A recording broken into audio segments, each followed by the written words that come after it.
Hello, everybody. Thank you for joining us here today.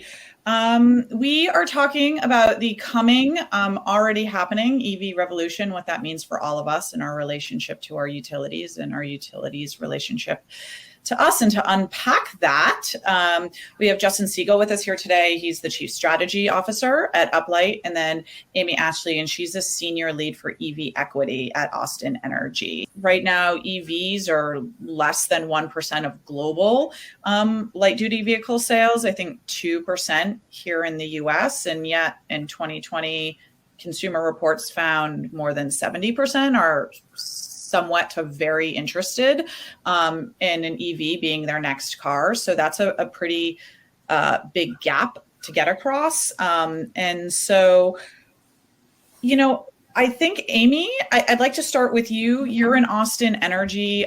You don't come necessarily from the utility sector and you're working at Austin. So can you start with a little bit of your background and how your background influences the work that you're doing in Austin? Hi, everybody. It's great to be here. So I've been with the utility now here in Austin for about 5 years. Prior to that, I was working really in social services. I was at Meals on Wheels of Central Texas as part of their senior management team for about 12 years. And before that at VH1, Save the Music Foundation, restoring music education programs across the U.S. for youth at risk. And so the team that I'm on, Electric Vehicles and Emerging Technologies at Austin Energy, they just celebrated 10 years. And so when at the time that they brought me on, they were starting to evolve and start looking at beyond that early adopter and trying to figure out how to reach other community members. It's a little bit of a leap of faith because I knew nothing of technology at the time, and I just decided I wanted that challenge. And so it's been really fun. I've been able to kind of build a program from scratch and really bring the community along. Yeah, great. And Justin, if you want to kick off, Uplight's been in the space of working with utilities for a long time and helping them navigate their customer relationships and with new offerings. And so talk a little bit about, your approach to the space and how you guys are working with utilities. Thanks, Katie, and thanks everybody for coming today. So I think where we start is from the view of as we're driving to meet our decarbonization goals and and looking at the pathway to decarbonization of the electric sector, that there's huge opportunity in the decarbonization of transportation, not only against the cleaner, more sustainable goals, but also in great offers and opportunities for the customer, which is that we were just talking in the green room before about both Amy and I now have EVs and how fun they are to drive, how fast they are, how we never have to take them in to go have maintenance done. That instead of finding a gas station, can charge them at home. All of those pieces of the consumer benefit that, from the early days of when I started in this space, we always talked about this idea of don't try to get people to care about energy, get them to act as if they cared, which is really an insight from Dan Ariely, one of our behavioral science advisors in the early days, about how do you actually get people to take action? And the way that we understand how we get them to take action is if it's personalized, if there's data about them, if there's a way that says, here's how this will benefit me, here's how this taps into who I am or who I want to be. And if we look at why people buy cars, it tends not to be just based on purely price or purely total cost of ownership. So those are data points that can be helpful. So really understanding where they are, what is their blocker to overcoming that? What are the incentives, whether it's an incentive on the vehicle, if it's a ability to install the charger, to have a managed charging program that makes your total cost of ownership go down or be a fixed rate over time. So some of the kinds of programs that we're running are sort of all across that gamut, right? Of how do we understand everything from disaggregation of data for who might be on an EV that could be on a rate that would save them more if they were charging off peak, to manage charging, to education and awareness from the get-go of here are your options, here's how those compare, to helping customers buy the vehicles, subscribe to the vehicles, get into managed charger programs, and then really managing that across the board and really just the philosophy being, how do we meet that end user where they are? Or for the utility, how do we plan for that coming gap to be bridged that you mentioned, Katie, of 2% of sales, but huge interest. What does that do to the distribution system if all of a sudden a whole neighborhood has electrified transportation? and how do we have that as part of that managed system and how we operate it. So those are some of the kinds of things that we're focused on with our utility partners. Those are all really great points. I think, the enabling piece, you've both, I think, mentioned a little bit about charging, and I think that's a good place to start, right? There's a chicken and egg problem a little bit with charging. Amy, there's absolutely equity issues in where and how charging happens. I also am just going to make a confession that I drive a Subaru and I'm not driving an EV. So I'm on this journey. Well, first of all, I want to say that the work that we're doing is really not, talking to you guys out there that don't have an EV today, and we know you're going to go get excited and buy one tomorrow. But we want you to, the next time that you're going to purchase a car, that you will think about an EV. And that's really where I think people are. So some of the biggest barriers with reaching everyday people, with reaching particularly our vulnerable community, is access and affordability. And so where we've seen some success at the utility is really not just build it and they will come mentality. It's working hand in hand collaboratively with the community to deploy this infrastructure. We are creating an environment where the community is weighing in on what they want and need. And that takes a certain amount of education as well. And hopefully we can talk a little bit more about education in a bit. But, we have worked not only just with providing public charging networks, but also working with affordable housing. We also know that it's a little bit of future proofing. We're working with the public schools to deploy charging. Over the pandemic, we deployed here in Austin 29 fast chargers in clusters along the major corridors. And that was really positive. Austin is number 4 in terms of best equipped EV infrastructure in the country. So I think we're onto something, and we're just going to keep on pushing through and working collaboratively with the community. So maybe a couple examples from some of our different partners to go to some of the different models and ways of delivering that. So one with AES Indiana, where we've got a couple of different programs for people to be able to enter into different charging. So there's a managed charging program that's part of that demand response and paired with the rate, where you're getting a charger installed and then that charger is optimized around time of use, around time of day, and just making it easy that, getting that charger, getting it installed. For some of those customers who are also working with one of our ecosystem partners, Motor, to be able to get a EV subscription. And if you subscribe for 3 or more months, you get a level 2 charger installed in home for free. And we see about 60% of those customers opting into managed charging. So again, really just streamlining and making it simple, that from a mobile app, from a website, to be able to say, I want to get an electric vehicle and have a charger installed and be on a managed charging program. That all happening in one click. Don't make the customer go through, can I find which EV charger is right for me? Can I find a certified electrician who I trust to come into my home and do it? Can I find the right rate? Can I make sure that my charger is connected so that I'm on that right rate? Right? Just bundling that all into a simple process for a customer. One click, those pieces happen and they're enabled. A second example that I'll give is in New York in partnership with NYSERDA and Orange and Rockland Utilities, and similarly focused on leveraging an incentive around the charger for that to be installed, but testing out also the optimization, not just around rates or capacity, but around carbon. So often what we find is the majority of our customers that we find who have electric vehicles cite one of their top reasons for buying to be the environmental or clean energy impact that they seek to have. So they want the cleanest electron going into that vehicle, as possible. Right? So the ability to say in that program, I want the lowest carbon content that will fill up my car so that I'm ready with a full tank of battery, come 7 a.m. to drive into work. Right. And so thinking about sort of those kinds of programs that make it easily accessible to, again, meet that customer need in a way that also then is helping to meet the system benefit, but leading with that consumer value proposition.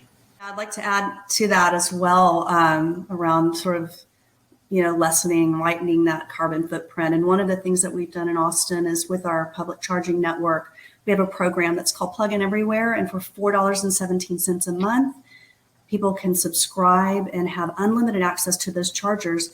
And all of those chargers, by the way, are powered by 100% Texas wind. And that's through our Green Choice Renewable Credits program. So we are really working the whole sort of movement here with the utility is working for the city of Austin to reduce our greenhouse gas emissions. And we have goals to get to net zero by 2040.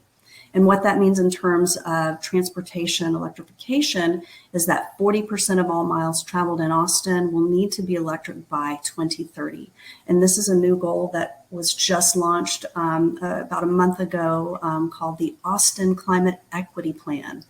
And this really outlines this net zero goal and how to go about it, but it also puts in the forefront our disadvantaged community members. Amy, in the outreach and the education and the conversations that are happening, I guess how are those? I think we all know sort of what some of the major concerns are, right? People have range anxiety and some other very well-known issues. Are there things that have been surprising that you've been hearing in different places in the Austin communities? And how are those conversations shifting just even in the past, 18 months or so? The question really is, all right, we're just getting started on our EV initiative. What is the most important thing that help us drill down? What is a must-have? And honestly, the must-have is the education piece. We have a program called EVs for Schools, which combines electric vehicle charging with EV curriculum that's launched in 4 schools here in Austin as a pilot, 4 Title I schools. It is serving workplace charging for teachers. The kiddos are watching their heroes, the teachers plugging in every day, and they're getting the curriculum. So we created this educational living lab. And then what happens is these kiddos go home and the conversation is shifting at the dinner table. And so now the kids are educating the parents. And this is a program that's really taken off. We've got 122 different schools that are utilizing the curriculum for EVs for Schools here in Central Texas now. And I have worked with other utilities and cities to help them build their own EVs for Schools program and utilize this content that's available. Maybe I'll hit both on the example of vehicles as well as on level 2 EV chargers, because I think sort of both present kind of different pieces of, customers through the funnel. And as I think about that, sort of if we think about the top of the funnel, a customer who's just not engaged at all, and needs to be brought into the journey, right? So we're starting with the marketing, with the targeting, the propensity modeling and the lookalike of, how do we understand who might be somebody who's a good target for an EV, and sort of how we use the data that we know to help find the right customers who might be a good target to bring into that and what that offer could be.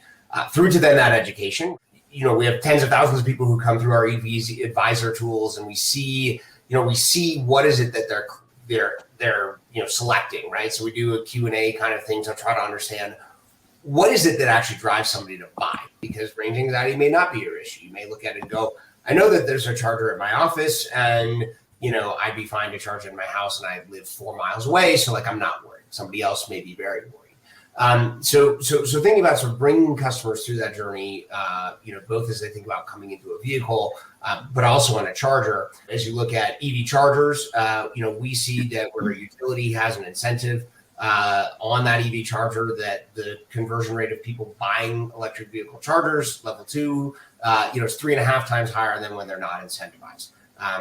We've seen a 4x year-over-year increase from 2020 to 2021 of people buying level 2 EV chargers through our utility branded experiences. And really that comes from both the education, the simplification, and providing those sense of incentive. I mentioned the program with Orange and Rockland. We send insight emails to those customers about their charging behavior. We see almost 70% open rates every month as people are getting feedback on how are they charging, right? And it's sort of a whole new thing of I used to just go pull up to the gas station and fill up at the pump. But actually there's a new habit to learn of, hey, I could be more carbon free if I charge at night because there's more wind, or I could have a lower cost if I'm on a TOU rate if I charge after 8 p.m.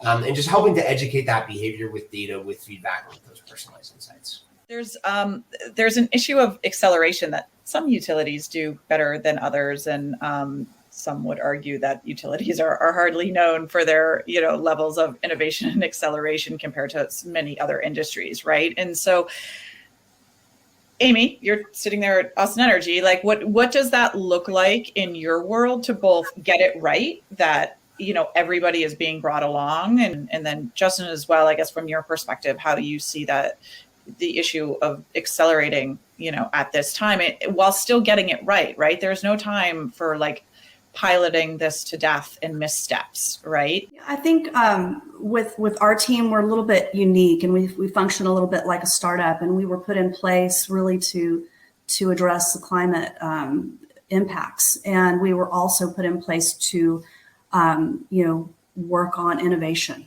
and to pioneer innovation. And so we kind of answer to the city council, and so we have a certain amount of expectation that we're going to be pushing, and we can run with a lot of programs because of that, especially given the climate equity plan that has been launched. But we really work on very grassroots efforts, like bringing the community along this journey. As you mentioned, Justin, one of the things that we're doing is we launched an auto dealership partnership, and what we've done is we've got an EV buyer's guide for consumers. It's like sort of a 360 approach. We're working with the auto dealers and then also the consumers. The ev.austinenergy.com, that is our EV buyer's guide, and it's where the consumer can get on to this website that's been developed that has live real-time inventory that's available. It's updated every 24 hours, and it's like what's on the lot. You look at it today and you can go, show up the next morning and you can test drive that vehicle. And it features new and used vehicles. We're really seeing a lot of sort of uptick in the purchase and the demand for used EVs because they're such a great deal, combined with the $4.17 a month unlimited access to charging. We have that going for it. And then the other thing, just back to the education piece, I think just helping demystify this whole technology. And we do things like marketing stunts. We have back to the grassroots efforts. We have a mascot who is named Stevie, the EV loving T-Rex. And Stevie is a thought leader, a scientist with millions of years of experience in the field. And Stevie has this viral video campaign that has kind of blown up in this industry. And we also have other cities who have discovered Stevie's cousins that are doing the same video campaigns. The other thing that I want to mention too around this is I think people really want to consider that driving an EV is not necessarily, if you have a home and a garage, you can plug right into a regular 110, 120 outlet, and you do a trickle charge overnight and you're good to go. And that's been my experience. And then also we really want to look at multifamily, because until we crack that nut for multifamily and bring access into multifamily, we're not going to see this transition. In Austin, we have over 50% of residents that live in multifamily. It's growing every day as we are exploding as a city. And so we're really putting a focused effort on multifamily expansion, providing those rebates, and getting out there with the outreach and education.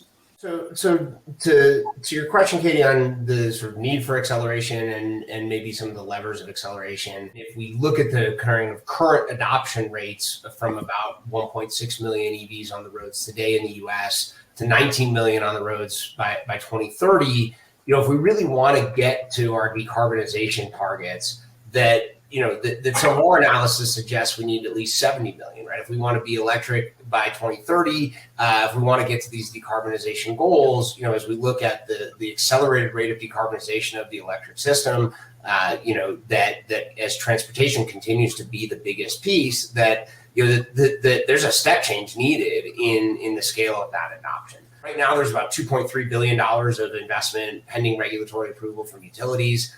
Historically, we've seen about 80% of that approved, across make ready, incentives on EV charging ownership, on education, on electric vehicle rates. So that combination of things, like Amy's given a great example of, if we think about how do we use the rate as a catalyst or an enabler to somebody. If you can be on a rate where that for $4.17 a month that your vehicle is being charged, that's the cost of a gallon of gas in most parts of the country right now. One of our utility partners is working on a pretty significant deployment of chargers across residential, mixed use, public DC fast charging. And we're working together on a data platform to enable both the management of that and taking the data back so we can look at where are the gaps in the system based on utilization. How do we help deploy in a smarter way, that make-ready infrastructure and so forth to really streamline that. So I think it's really that end-to-end offering of, from the customer first to what's that value proposition? Can you get into a car, for a subscription per month with fuel, quote unquote, included? Can that make your total home cost lower? Can you pair that with, we're doing some interesting things around subscription rates and other parts just for electricity, seeing some interesting things of the opportunity to bring that together. That now if your cost of powering your home and your transportation can be fixed on a single bill in a managed way, that's a really compelling value proposition. The one last one is there are some examples now where we started to see of utilities who've been able to put into the rate base the incentives that they're providing to the electric vehicles, with the view that if you have a whole set of mobile batteries, that there is a version of that if they are participating in a way of managed charging, that it is a positive part of the grid infrastructure, as well as a recognition that if the opposite is true, that if we end up with a bunch of vehicles and everybody in a neighborhood all of a sudden puts in EV chargers and all plugs in at the same time, you all of a sudden have distribution system costs that are going to be borne by everybody, at the cost because a subset of people chose to go do that. So I think there's a lot of opportunities for both keeping system costs low, creating that enablement of that end to end, and then creating unique customer value. And I think that's the real missing piece that we usually see is sort of like, hey, we want EV adoption. What's the compelling customer proposition? Like, cars faster, it's easier, no charging, no fuel, managed charging, $417 a month. I love Austin's program. I think it's so we have some questions. Popular question right now is how much do building codes help EV adoption, i.e. EV ready new construction, or hinder it, such as outdated electrical codes? How do we get more of the former, less of the latter? Well, I can just say a little bit to it. Austin is not there yet. We are definitely incentivizing developers to make ready, and it is happening. We're also just seeing, organizations doing it on their own. But we do see that coming down the pike with a focus. I think it's going to really help a lot. Yeah, I would say I think both the combination of codes, but also as we think about the bundling of sort of different pieces of this, because often when you go in to put a level 2 charger into a home, it requires a panel upgrade. And then one of the things that we also see is likewise, if somebody chooses to do a battery or chooses to do solar, that sort of each of these pieces have this incremental set of costs that sort of thinking about the DER make ready and how do we make that available, and I think that's an interesting opportunity both in codes and standards, but also in programs for how do we think about lowering that cost or that incremental add-on cost of those pieces, because it is currently a blocker. What impact is adding massive car charging for utilities that are trying to grow their green energy source and retire coal and oil, and we'll throw natural gas in there as well? So, and I think to the point, Justin, about, how this is managed and rolled out is certainly part of that, right, in terms of grid balancing, but then there's the issue of just, the additional load coming in. Yeah, so I can take a crack at that one, which is, if we look at the projections, sort of depending upon which version of those projections you look at on, if we decarbonize supply, if we are then electrifying, material portions of transportation, home and building, heating, that, the scale of the grid operations is anywhere from 2 to 4 times the size that it is now. I've had one utility in the last couple of weeks who told me that their analysis, if you include fuel oil and some of the other switchovers, is that actually the size of the grid, if they electrified everything, would be north of 5x the current system. And so as you think about that, what's that impact? The way I think about that is that it's a massive opportunity to accelerate that, because oftentimes if we look at what is cited around decarbonization or net zero targets of 2040 or 2050, it's a question of what does it look like if you're operating the system at north of 80% renewables, and how do we maintain reliability and system balance? Well, if the system, it might be 2 to 4, maybe 5 times as big as we go do that, then building more supply faster, right? This is an area of the under the curve problem. Carbon is a compounding problem. Build more faster, do more faster, right? And then the ability to orchestrate that gives a whole lot of different sets of loads. You see this in the duck curve in California. You see this in places with high penetration of wind in Europe, that they're basically dumping excess electricity at the time overnight because there isn't load to match it. The huge opportunity of both electrification of vehicles, but also electrification of homes and buildings, is you create this huge potential for both sources and sinks of load to consume load when it's cheapest, when it's carbon free. And that if we do that with intention, that I really do see that as a, what we need to get to by 2030 in terms of significant decarbonization of the grid, and that will accelerate our path to net zero. This one's for you, Amy. Is Austin Energy, and then Justin, you could chime in after, any electric utilities considering partnerships or rebates with customers or EV manufacturers similar to what we're seeing with heat pumps? Amy, do you want to start in terms of rebates, particularly working directly with EV manufacturers? What we're doing is we're working with rebates with our customers, and that's really how we function. And we have quite a few. We have commercial and residential that we provide, and they've been very robust. We haven't even gotten to talk about this today, the ecosystem of mobility, which is around the e-mobility, electric bikes, and that whole ecosystem. We have a very robust e-bike rebate program that saw a huge uptick during the pandemic. So we really are more customer focused as opposed to working with the OEMs on a rebate. I would love to see that happen, but right now we're not working to rebate the purchase of a vehicle at this time. Yeah, what I'll say is there's a lot more on incentives of other pieces than the vehicle itself. Of the programs, about 35% have a EV charger rebate, have some kind of incentive around enrollment, another 15% around participation, about a quarter around EV time of use rates or some other time varying rate. So there's a lot more of incentives sort of in that area. There are some examples of incentives around the vehicle itself. In Colorado, we have one, both at the state level as well as from Segall. So there are some examples. Again, I see this as an area of opportunity that, we know from, the millions of energy related products and services that we sell through our utility branded experiences, that when you're able to stack that value and not make the customer go navigate what's a state incentive, what's a utility incentive, what's an OEM incentive, what's if I sign up for this program incentive, just bring all that together in, you're qualified for all these things, therefore you save, that we see 4 times, 5 times the conversion rates. But I think as you get more models out there and more competition, you see incentives from OEMs 6 ways from Sunday on other types of vehicles. That as EVs become the predominant, then the question will be, how do we make sure that federal, state, and utility incentives bundle on top of those to really create a compelling user proposition to our end customers? I am going to ask one last question here from the Q&A, and then we'll wrap it up. Now that the market is developing, what is your current view on how much all utility ratepayers should be paying for the charging infrastructure versus private investment? So I think the short answer is that I do think that there's a system cost of the infrastructure regardless, and that this is at the intersection of the challenge of, even if I pay for my own EV charger to be installed at my house, that has an impact on the grid.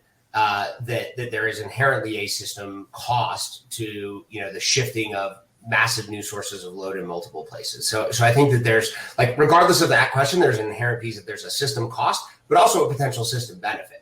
And so this is where I would focus on. I think that to the extent that the a subsidy on an EV charger or on an EV is being used, that should have a benefit to the whole of the system, because now that becomes an asset for managed charging or to be using at times of lower cost. In those cases, I think that there's an absolutely great example of a good use of dollars that is also going to the benefit, rather than just putting more steel in the ground. I do think that there's a market transformation piece of this, which is that, see the data, right? 1.6 million, projected to go to 19 million, needs to go to 70 million. Look, I think we need to incentivize that. I think we need to go drive that adoption. And that needs to be paired with that we're ensuring equity in the program delivery, and that this is not a benefit that the clean energy ecosystem enables those who can afford to pay. So I do think there's opportunities for differentiated incentives, differentiated programs, just as we do in rates and other things, to ensure that we do have a equitable and just transition as we electrify transportation. Incentivizing is super important. We have, as I mentioned, plenty of rebates. We also are seeing sort of a shift with the auto dealers and the OEMs. 5 years ago, we could hardly get a phone call back, and now they're calling us. They want to be a part of our EV buyer's guide. They want to engage. We have people calling from other cities. Hey, can we be a part of your EV buyer's guide? And it's just Austin, but I really think that we have got the attention now of the industry. We've got the attention of the community. I really think that we're going to start seeing things, trickle down and expand here. And, whatever utilities can do to incentivize and help spread that message, I just think it's super important.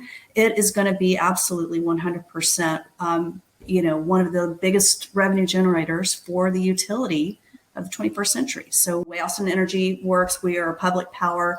All the money that we raise through, any of our products is put right back into the community. So I think it is a proposition that everybody wins. So it'll be exciting to see where we are next time we have a conversation. Yeah, well, we certainly hope everybody does win on this one. As you said, massive opportunity for rate basing and a massive chance to really get it right. So yeah, I do hope that we'll see that the next time we have this conversation. Amy and Justin, thank you so much for joining us in Canary Media today. And thank you to Uplight for sponsoring this. And thank you to everybody who was able to attend. Thank you. Thank you so much.